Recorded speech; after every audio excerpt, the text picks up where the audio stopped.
Halo, assalamualaikum warahmatullahi wabarakatuh. Selamat datang kembali di channel saya. Pada kesempatan kali ini, saya kembali hadir untuk memberikan materi-materi spesial khususnya untuk alat berat atau otomotif. Akan tetapi pada kesempatan kali ini, kita fokus dulu ke alat berat. Nah, nanti mungkin di lain waktu kita akan membahas sedikit demi sedikit yaitu materi otomotif. Nah, pada video sebelumnya saya sudah pernah mengupload cara melakukan pengukuran power seat pressure yang ada di ekskavator Caterpillar CAT 320. Sebagaimana pengukuran itu merupakan pengukuran yang sangat penting sekali untuk dilakukan, khususnya untuk teman-teman yang bekerja di lapangan tanpa menggunakan shop manual. Jadi tinggal mengambil acuan tersebut yang saya sudah tunjukkan di video sebelumnya ketika mengalami masalah di unit teman-teman semua. Nah, untuk video kali ini saya akan mencoba melakukan pengukuran untuk ekskavator Komatsu, yaitu PC200 sampai dengan PC400-8. Tentunya ini mirip ya, yaitu pengukuran arus untuk LS-EPC dan PC-EPC. Dan materi ini sebenarnya saya sudah pernah bahas di sebelumnya, cara kerja LS-EPC dan PC-EPC ketika dalam kondisi netral, ketika digerakkan, dan ketika relief. Nah, akan tetapi saya belum pernah mengupload video hubungannya dengan arus yang dikirim ke solenoid EPC, LS-EPC, dan ketika kondisi tertentu. Nah, untuk itu, buat teman-teman yang belum subscribe, silahkan subscribe terlebih dahulu. Dan jangan lupa nyalakan notifikasinya, supaya ketika saya mau upload video, notifikasinya itu muncul di HP teman-teman semua.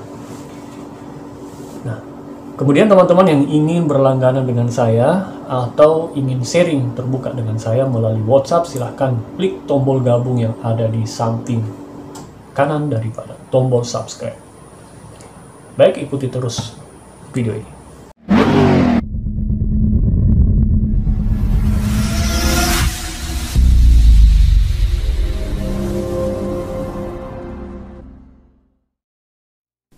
Oke, kita mencoba melihat saat engine low idle pada RPM engine 1000 RPM. Nah, tekanan pompa di sini yaitu sekitar 35. Dan arus yang dikirim ke LS-EPC yaitu sekitar 900 mA. Sedangkan untuk arus yang ke solenoid PC-EPC itu adalah 570 mA.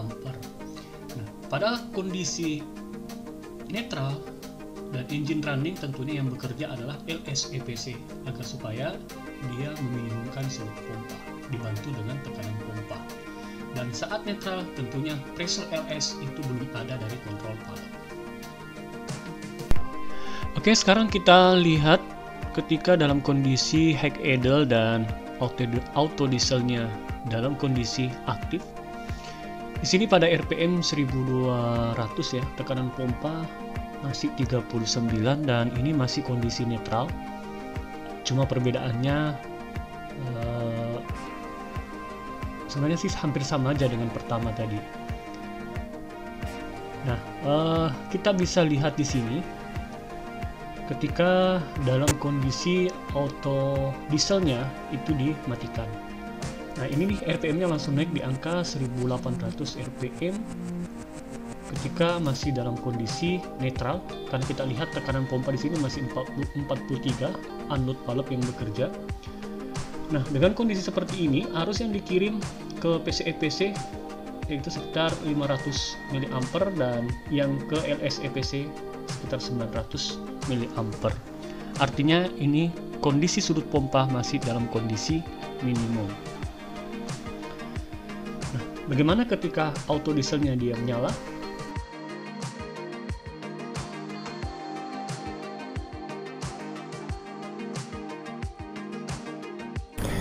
Sekarang kita akan coba lihat ketika dalam kondisi high idle dan kita lagi menggerakkan attachment. Saya posisikan terlebih dahulu ke posisi high idle. Oke, ini sudah di angka 1800. Dan ini sudah saya gerakkan arm. Nah, arus solenoid PC-EPC akan berubah ke angka 176 mA. Dan ketika saya menggerakkan attachment salah satu pun, maka arus ke LS-EPC turun menjadi 5 mA. Dan tekanan yang dibutuhkan untuk menggerakkan silinder yaitu sekitar 200 kilo. Dan pompa 1 dan pompa 2 itu harus sama, karena merger di feeder lagi bekerja.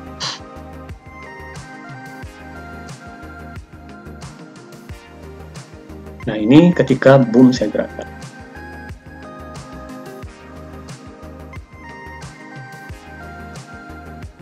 Ini lagi menggerakkan bucket.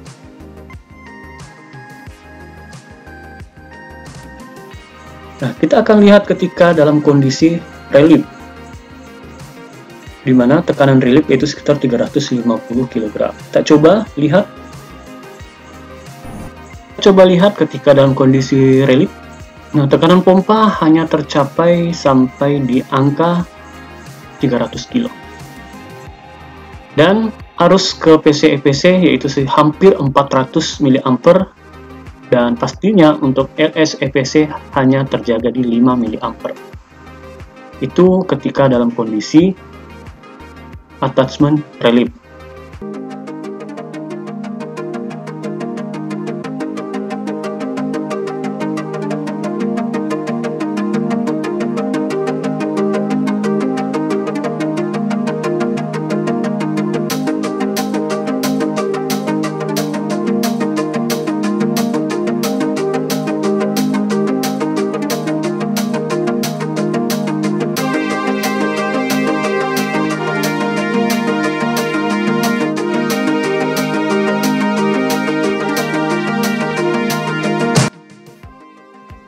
Oke, kita lanjut ke pembahasan skematik untuk hidrolik yang ada di LS Palep dan LS EPC.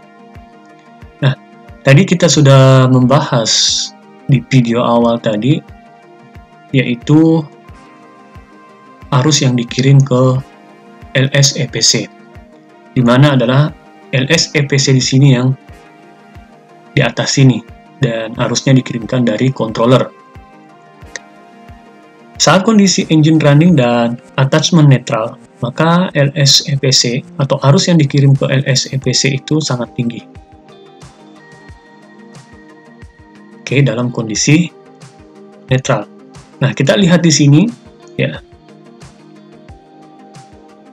Karena di sini arusnya tinggi, maka tekanan yang dikirimkan oleh LS EPC itu akan tinggi yang masuk ke dalam sini, sehingga membentuk tekanan di sisi kiri dari diagram ini. Kemudian, untuk di jalur PLS, ini adalah jalur dari kontrol valve, karena kondisinya masih netral, jadi di sini tidak ada sama sekali. Kemudian, di sebelah kirinya di sini hampir sama tekanan dengan anut valve, sehingga tekanan ini disebut sebagai tekanan pompa. Ini adalah tekanan pompa atau tekanan PP ditambah dengan tekanan PSIG atau yang keluaran LS EPC, karena ini dalam kondisinya masih netral. Apa yang terjadi? Tekanan ini atau spool yang ada dalam sini akan bergerak ke kanan, mengalahkan tekanan yang di sebelah kanan. Dengan pergerakan ini ke kanan, maka tekanan oli yang tadinya standby di sini, yang dari pompa, itu akan masuk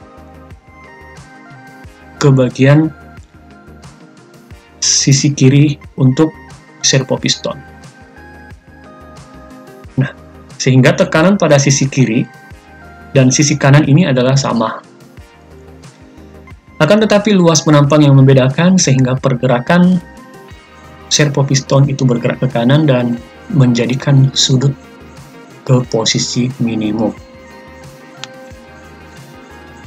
Oke, kita lihat untuk diagram kedua ketika kontrol valve sudah digerakkan.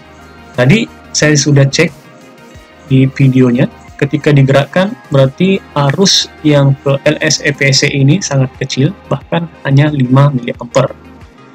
Artinya tekanan yang masuk ke sini hampir tidak ada, mungkin ada tapi sangat kecil sekali. Kemudian di sini juga masih sama dengan tekanan pompa. Di sini juga sama karena kontrol valve sudah digerakkan sehingga tekanan yang keluar di sini itu ada dan dibantu dengan tekanan spring sehingga ini bergerak.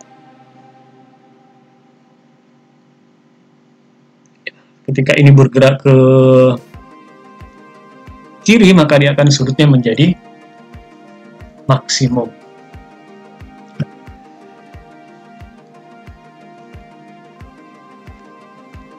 Sekarang kita lihat cara kerja untuk PC-EPC. Nah, saat awal atau misalnya dalam kondisi netral tadi juga sudah kita lihat sekitar 800 mA, jadi sekitar 800 mA yang masuk ke sini untuk mendorong spring ke arah kanan, ya. Sehingga ketika dia terdorong ke kanan, maka ini terhubung dengan drain. Ya, ini terhubung dengan drain, sehingga tekanan yang ada di dalam sini, ya, ketika dia terhubung dengan drain, maka tekanan yang di sini tadi itu akan drop sehingga sudutnya menjadi maksimum, ya. Saat kondisi attachment digerakkan, maka controller mengirimkan arus kurang lebih sekitar 150 mA sesuai dengan video yang saya tampilkan sebelumnya.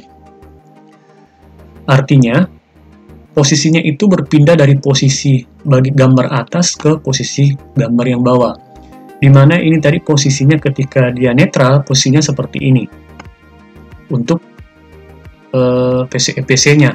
Jadi kalau yang tadinya di atas posisinya seperti ini, maka tekanan yang ada di sini, ini kan gambarnya dari sini, ini tidak terhubung dengan tangki, sehingga tekanannya menjadi naik. Dengan tekanannya naik di sini, maka saluran yang dari large diameter ini akan tertutup yang ke tangki, sehingga tekanan di sini sebelah kiri dan sebelah kanan ini sama, sehingga ini menggerakkan spool atau servo ke kanan. Berubahlah dia ke minimum. Itulah ketika dalam kondisi netral. Akan tetapi ketika saya posisikan attachment dioperasikan, ada arus sekitar 150 mA tadi itu akan masuk ke sini. Tekanannya akan masuk ke sini dari PC-EPC solenoid. Dia akan menekan spool nomor 3 ini ke kanan. Dengan tertekannya spool ini ke kanan melawan spring yang sebelah kanan, maka dia terhubung seperti gambar di bawah ini. Ya, ini akan terhubung dengan jalur ini. Oke, dengan terhubungnya jalur ini ke tangki, ini jalurnya ke tangki, sehingga tekanan yang di sini ini akan semakin turun. Dengan tekanan di sini semakin turun, maka cenderung tekanan yang ada dalam sini ini akan dihubungkan ke tangki. Nah, ini dihubungkan dengan tangki melalui ini. Sehingga ketika dihubungkan dengan tangki, maka sudut pompa juga akan maksimum. Nah, selanjutnya, ketika dalam kondisi relief, nah, penjelasan tadi yang sebelumnya yaitu ketika dalam kondisi digerakkan, ya, sudut pompanya maksimum. Sekarang ketika dalam kondisi relief, bagaimana ketika dia relief? Ketika dalam kondisi relief, maka arus PC-EPC semakin tinggi yang dikirimkan ke sini. Tadi kita coba lihat, yaitu sekitar 400 mA, sehingga tekanannya di sini pun juga tinggi. Ini semakin terdorong ke kanan, sehingga ini semakin menjauh. Jadi ini tertutup di jalur sini, tidak ada terhubung dengan tangki. Ketika jalur ini tertutup, maka tekanan yang di sisi B ini akan naik. Oke. Dengan tekanan di sini yang naik pada LS valve, maka di sini pun menjadi tinggi karena tidak terhubung dengan tangki. Sehingga kejadiannya hampir sama dengan saat netral, yaitu tekanan sebelah kiri sama tekanan sebelah kanan sama. Karena luas penampan yang besar, maka ini menggerakkan ke kanan. Sehingga ketika relate dengan arus 400 mA yang dikirim oleh PC EPC menyebabkan sudut pompa minimum. Dan perlu diketahui teman-teman bahwa pergerakan spool ini secara proporsional tergantung dari berapa arus yang masuk dan berapa tekanan yang masuk ke sini. Ini bisa bergerak secara proporsional. Makanya bentuk diagramnya seperti ini. Jadi dia membuka sedikit demi sedikit. Oke, sekian untuk materi kali ini. Semoga bermanfaat. Assalamualaikum warahmatullahi wabarakatuh.